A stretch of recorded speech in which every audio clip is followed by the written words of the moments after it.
class 10 ছাত্ৰজন নমস্কাৰ তোমালোকৰ জেনেৰেল মেথছৰ প্ৰথমতে আছে পুনৰ আলোচনা আৰু পুনৰ আলোচনাৰ আজি মই তোমালোকক এটা প্ৰত্যক্ষ সমানুপাতৰ অংক এটা মই বুজাই দিম তেছোৱা এখন গাড়ীয়ে 6 ঘণ্টাত 240 কিলোমিটাৰ পথ অতিক্ৰম কৰে 520 কিলোমিটাৰ যাবলৈ গাড়ীখনৰ কিমান সময় লাগিব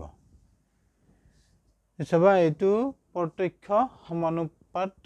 ব্যৱহাৰ কৰি আমি অংকটো কৰিম এটা সবা সময় বাঢ়িলে দূৰত্ব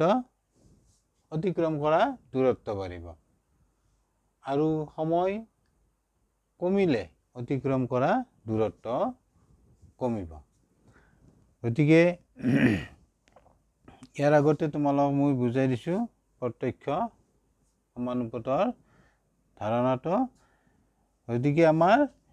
সময় x আমি ইয়াতে সময় x লৈছো দূৰত্ব y লৈছো গতিকে সময় যদি বাঢ়ি যায় সময়টো বাঢ়ি গলে দূৰত্ব y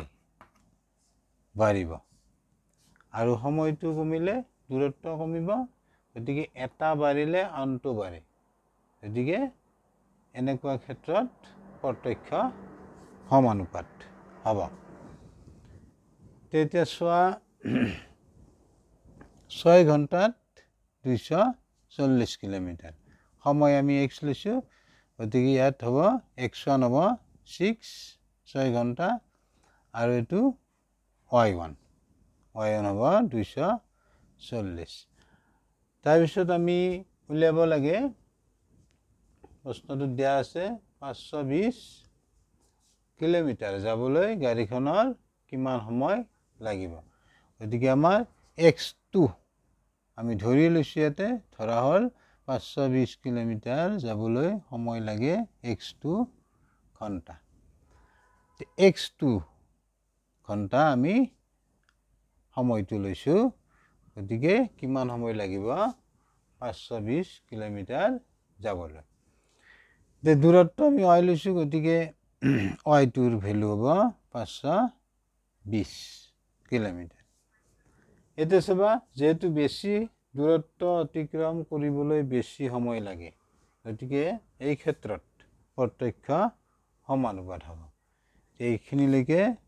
বুজি পালা এতিয়া আমি প্ৰত্যক্ষ সমানুপাতৰ সূত্ৰটো আনিম এইখিনি মই মুছি দিলো ইয়াৰ পিছত তোমালোকে লিখিবা এতেকে প্ৰত্যক্ষ সমানুপাতৰ ক্ষেত্ৰত তোমাৰ হ'ব x1 by y1 x1 by y1 সমান x2 by y2 এইখিনি মই ইয়াতে দেখাই দিছো চাবা ভ্যালু বিলাক কি আছে বহাই দিয়া x1 6 y1 240 x2 আমি নিৰ্ণয় কৰিব লাগে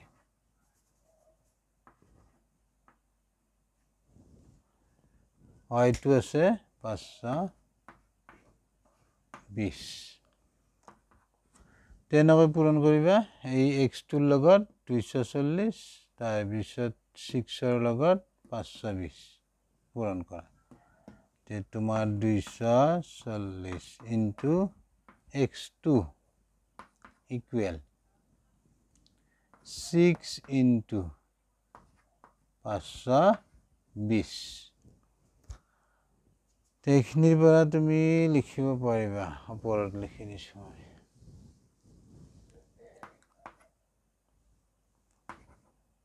x2 সমান 6 into 520 divide 240 0 0 cancel 6 এৰে কাটিবা এটো 4 আৰু 4 এৰে ইয়াক কাটিব পাৰিবা 13 এটিকে আমি পালো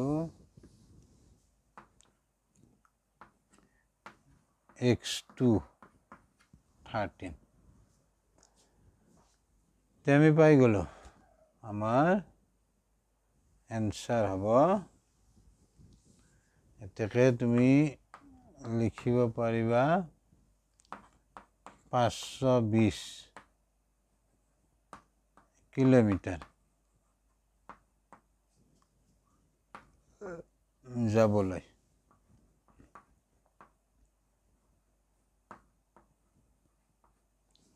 যাবলৈ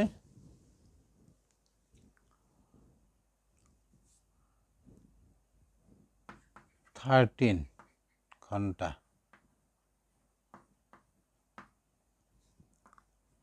সময় লাগিব